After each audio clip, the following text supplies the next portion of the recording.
Okay, so here are the ingredients for a very good cake. It's also a very easy cake once you assemble the ingredients, which can take a little time in Cache Valley in the 21st century, though some of them are pretty familiar. So first ingredient is flour.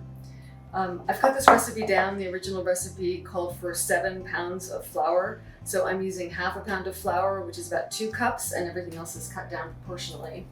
To 2 cups of flour is about 1/3 of a cup of sugar.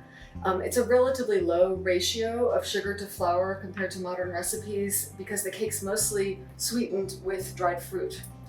Next recipe is currants. It's also a half a pound of currants. In addition, dates and raisins.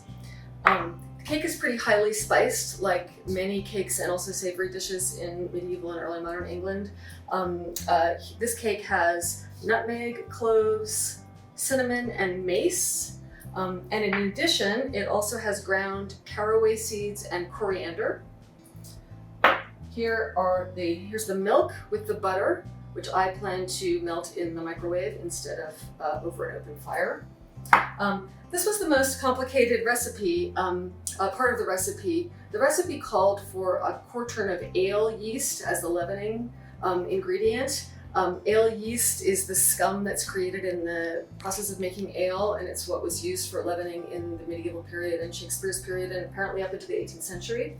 So I didn't have any ale yeast, so I'm just using good old Fleischmann's rapid rise yeast that I'm going to proof in some water. Then there are some other flavorings, brandy, sack, which is a fortified wine from the Canary Islands, only it's not really sack, it's just white wine. And then this is the most exotic ingredient. I made some rose water. This is a ubiquitous ingredient in early modern recipes. It's also dead easy. You just boil some rose petals until they lose their color, and it's very, very pretty, as you can see. And then finally, after the rise, you add 2 eggs and some preserved lemons and oranges.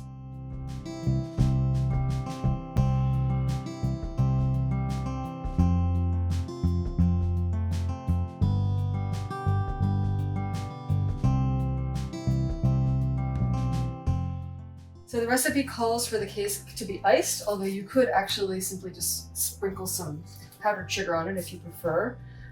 But this icing is made entirely of egg whites and sugar. And I'm just gonna kind of pour it on the cake and spread it around and then put it back in the oven just for 5 minutes, up to 5 minutes, so that it hardens.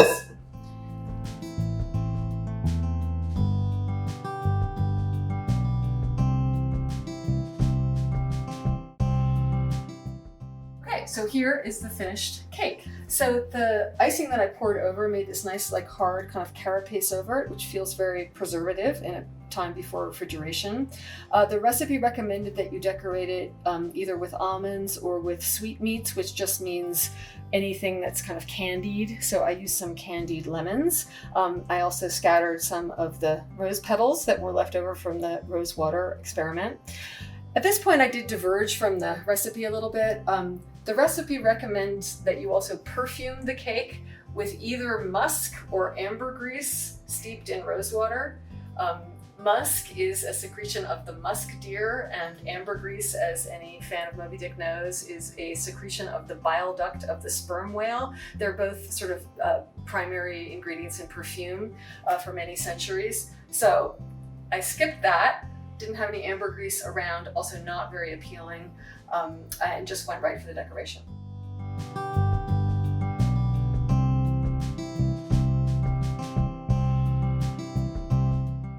So there's the actual texture of your cake. You can see there, it's very, very dense. Also, I happen to know very, very tasty. I made one, a test cake a couple days ago. Very, very good, especially with a little ice cream or cream poured over it. So there it is, a very good cake.